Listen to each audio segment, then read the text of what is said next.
our first restaurant was a place called Mocha, which was a coffee shop. But this, what you see here, was my kitchen. Where my cash counter used to be here, my coffee machine used to be here, we used to make our shakes over there, sandwiches over here, and desserts over there. So, and we used to have a 38-cover restaurant over here. That's insane. Packing outside, and all outside a working restaurant. Your father's my restaurant. father used to run a restaurant here called Berries. That place over there where the bar is used to be where a live band used to play. Wow. And people used to come for live performances of Bollywood music. Oh, so very different from very what's different outside. audience. My goodness. And we had the common loo. So, when this customer used to go in, there was a major culture shock. Yeah. So, we've tried to get you for a while now. So this conversation is long overdue. Yes. I think for me, I really, really do feel that the one place in Mumbai that has really changed the script in how people hang out, your restaurants. I mean, who hasn't been to a social, right? And I'm very curious to know how you think about this idea of community, because I think that's something so beautiful about social. When we started off, there were hardly any bars outside five-star hotels. So, in terms of standalones, maybe there were 3 or 4 ones of great quality. The rest of them were legacy restaurants, pretty much like Gaylord, which is across the street. And this is fabulous. Yeah, fabulous. Berries and what used to be pizza, by the way, used to be talk of the town. And back then we were constantly, trying to look over our shoulders, look to places like Singapore and Hong Kong. As I take their role models, there are these kind of restaurants over there. Why are they not there in India? I think the first 10 years of my life were trying to bring in ideas and concepts that were working abroad over here. And I think in the second half of my 2-decade-long journey, we started looking a little bit more inward and not a little bit more outward. I think social came when the millennials were the guys creating the scene, and I think we went for a place which was just a hangout. And occasionally used to have meetings, and social became this space which was not just a hangout, but it was also a space where freelancers could make it their office. Yeah. Or co-founders could meet each other and come together and share ideas and build a company. Different types of communities to come together and just celebrate who they are. For social, we started embracing that. We wanted to create a cafe that was built for India. And it's also nice to kind of pay homage to the disappearing social spaces of India. So even things like the single screen cinema, the art deco style of the single screen cinema, which is disappearing. So we have a social which kind of replicates the Liberty Cinema, but it's in Noida. Yeah. And we put a chawl in Cyber Hub, which is this spanking new, glass and steel building, but we wanted to be a little subversive. Or it is even celebrating post offices and, how there used to be spaces where, India used to interact. So for us, that is a constant source of inspiration. That idea around food as a social space is something that is so familiar, I think, for me as a Singaporean coming here and seeing that. Because in Singapore, of course, we have the hawker centers, which similarly are, spaces where everybody comes to congregate, which I think is so familiar as a concept for Indians and Singaporeans in particular. And I just love that, seeing that here as well. The hawker center is one of my favorite parts of Singapore.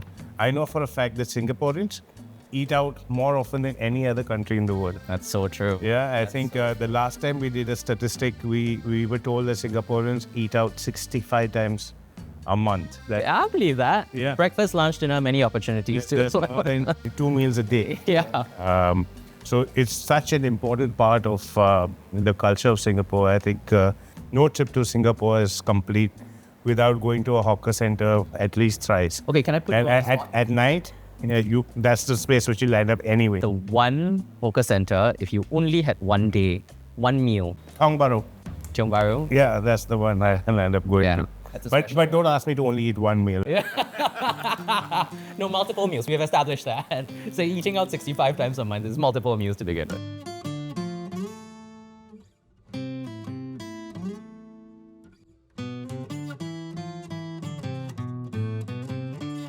You famously have said that you, growing up, were never really that interested in food. I'm interested to know which parts of your business today, the empire that you've built, the brand that you've built on the cusp of going public, which part of it has really surprised you? How much time I'm spending with finance people? It's just been surprising. I think when I first started this coffee shop right here, I thought I would grow old extolling the virtues of coffee. I'd be this, this big company or being close to IPO. It was never what I never dreamt of it. If you had asked me at that point of time, I would have laughed. Sometimes I think I was a better restaurateur than I am today. Yeah. When you're enthusiastic, everything is possible. And when you're experienced, everything is difficult. So I do find myself having to check every now and then just to keep the enthusiasm going. You're really creating a theater or a stage in which life happens, or a series of vignettes or slices of life that take place. Somebody is celebrating a birthday, they're celebrating an anniversary, they're getting and connecting with their friends, they're bonding, this first date, proposal dinner, breakup dinner. It's a stage where life happens.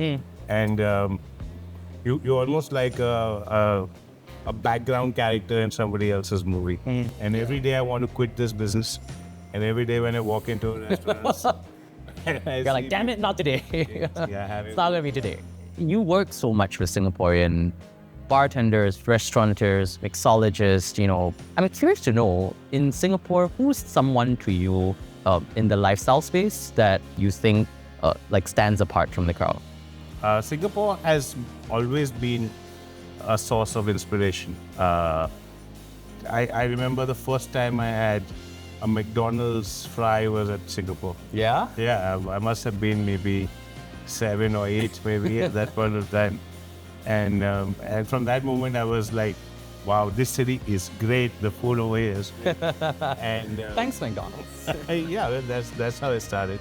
For me, Indira Kantu is one of the most inspiring people I've met in Singapore. And the quality of bars and restaurants that he runs is amazing. Consistently, yeah. Consistently, and I think with Jigger and Pony, it started, and since then he's just constantly reinvented his spaces and is evolved along the way. I resonate with him because I can neither cook nor make it drink.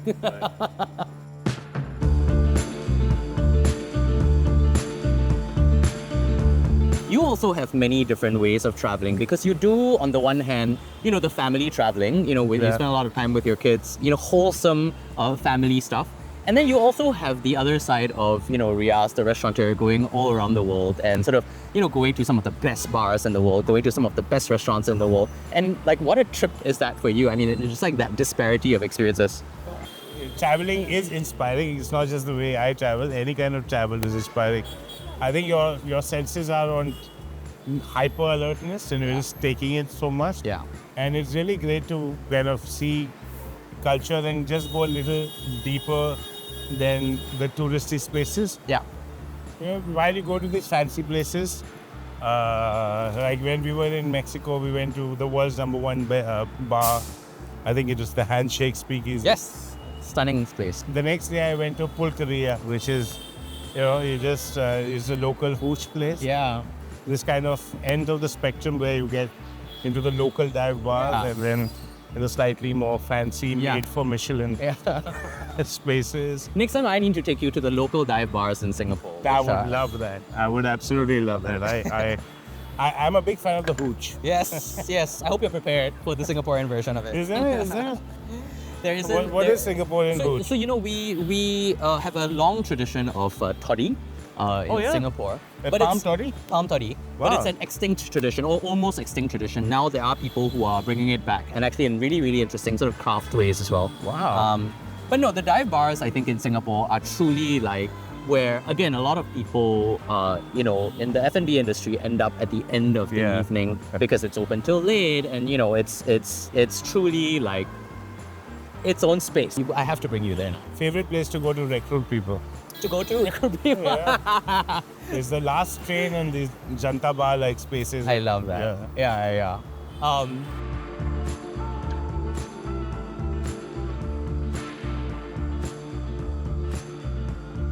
You go around the world and you're inspired by wonderful concepts that you see, you take it back to India, you make it your own, and you make something very, very truly groundbreaking and exciting from a food experience point of view.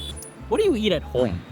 What is your everyday meal? My favorite Sunday afternoon meal is my mom's dal chawal. And you have it with a particular Parsi dish called polmino patio, which is made with prawns. So Okay. it's actually called a bland dal. Okay. And it's a Parsi thing. So it's we have that bland dal and rice Yes. with a spicy, sweet, sour preparation called a patio. So that's my comfort food. Yeah. Yeah, but otherwise it's boring stuff like literally grilled vegetables or a salad or a chicken. There are weeks where I'm doing tasting 6 days a week, My God. and each tasting lasts about 8 to 9 hours. Yeah. And it's the single most exhausting thing you can do, because you're It's an putting endurance sport. so much food in your system that Yeah. your body is shutting down. You can't after you eating so much, you feel like you ran a marathon. It's just very draining. Yeah, truly. And hence the grilled vegetables. And hence the vegetable. Truly, yeah. Hey man, how's it going? No, but to your point on your mom's dal chawal, I think that the best cuisine in my country, the best food in my country is not what you can find outside, but what my mom cooks or what you have at home. And as much as I would love for it to not actually be true, because it feels like such a stereotypical thing, truly it is true. And I think that's a great case for traveling by knowing someone, knowing an insider to that, if for no other reason apart from being able to try their mom's cooking. Yeah, their mom's cooking. Yeah. Absolutely. Yeah. Best food in the world. Truly. It's funny how these food and nostalgia is so closely interwoven.